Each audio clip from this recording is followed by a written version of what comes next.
call to go into Libya not so popular with his own party. Take a listen. Despite my great admiration and respect for our president, a lawful premise for this Libyan operation does not exist. So are President Obama's national security policies pushing away his liberal base? And does it matter?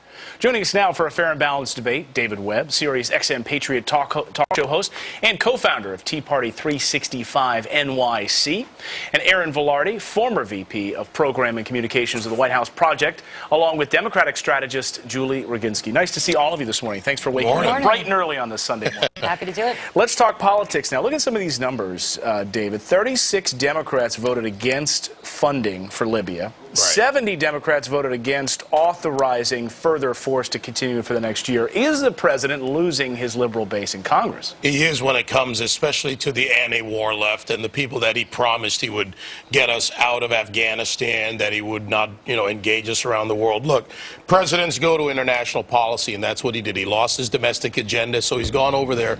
But unlike President Bush, Obama refuses to go to Congress. President Bush went to Congress. He didn't. He shopped around, got a lawyer that agreed with him on Libya, and now both the bipartisanship is in the opposition to him, and this is damaging.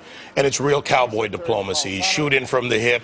His Admiral Mullen, Secretary Gates, General Petraeus have all spoken out about brash actions, about working with NATO. Admiral, I forget the admiral's name, who was one of the top commanders in NATO, who now says that their mission is to try to kill Gaddafi, which is contrary to what the president said.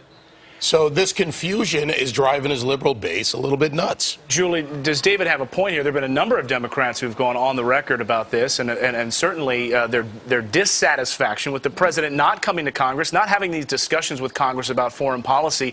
Cowboy diplomacy? Well, I'd love to hear my friend David, who's been defending, the Iraq War and God knows every other incursion. He went to Congress. But wait a second. The difference is Bush went to Congress. And I agree with you. I agree with you. I wish Obama had gone to Congress. I do agree with you. I will say this about the liberal base. I think we all have a very good memory, and it's not been that long since the Republicans were in the White House. And I think that at the end of the day, Democrats are going to remember exactly what happened 4 years ago with George Bush and say we cannot afford to sit home in November, no matter if we're dissatisfied with this president. By the time election rolls around, we're going to be on our way out of Afghanistan. Libya will hopefully be a distant memory, and I think the base will come home and remember that we cannot afford to sit on our hands because we did that in 2000 and we got George Bush. Erin, go ahead. Yeah, we have to remember that this is the president of the United States, right? So we're not talking about just his base. There is bipartisan support to get out of this war. This has been 10 years. He's following a timeline. He said, I would have this out by the summer, and this will be out by 2014. He's following that timeline. So what is Congress going to do? Are we actually going to come together and say, let's put the best ideas on the table for how we're going to, what troops are we going to have, how are we going to use this money differently? Because that's coming from Democrats and Republicans.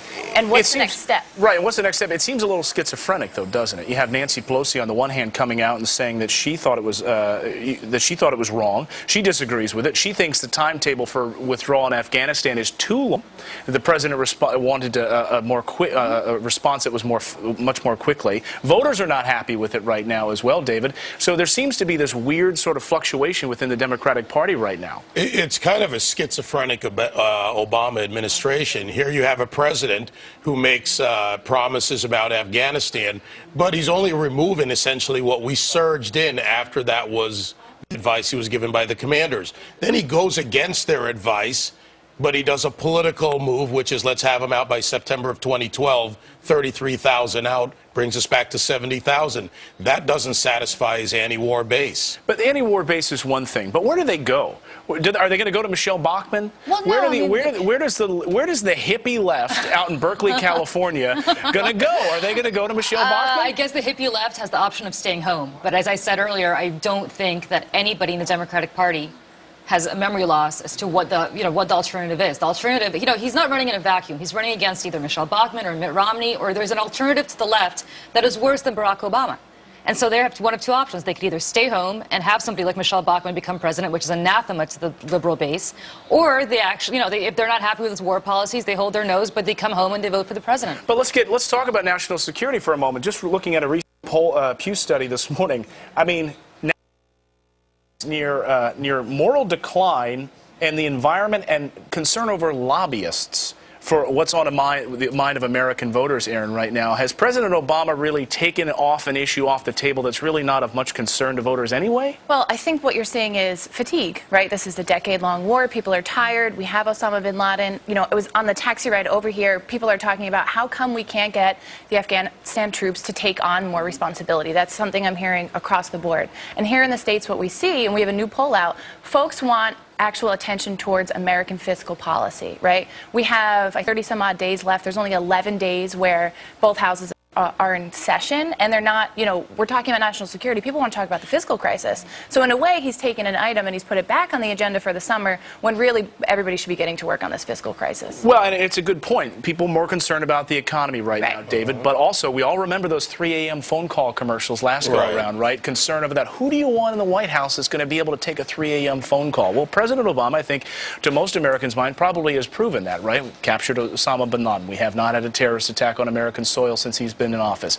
However, this is not of concern to the voters right now, but Republicans aren't even talking about it. So what's the alternative? When you have these debates, Republicans haven't even been talking about national security. Rick Santorum may be the only one. Well, actually, this isn't the time for them to get into that battle because the White House is frankly doing a good enough job of making the Republican case.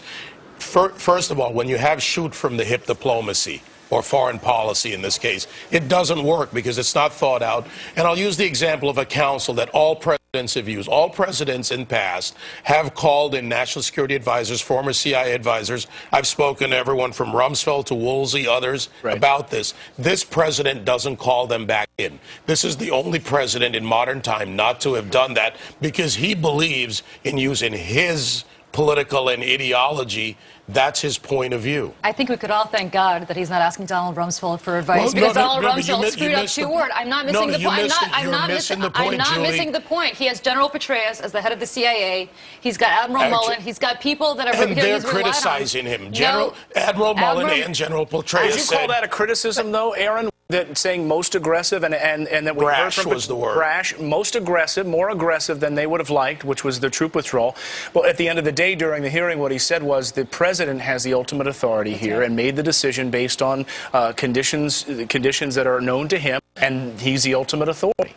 Absolutely. I think he is the ultimate authority. I think he's put a stake in the ground right now. And so the question is, what do we do next, right? This conversation, I think, is actually something that the American public is also going to get pretty fatigued about, right? What Gates said just a few days ago was a national security agenda has to be a bipartisan agenda, that we are most secure when Congress and the president are getting along, quite honestly, right? And we're missing that entire debate as we're moving forward. So instead, we're not putting any solutions on the table. We have this group over here sort of setting an agenda, this group over here.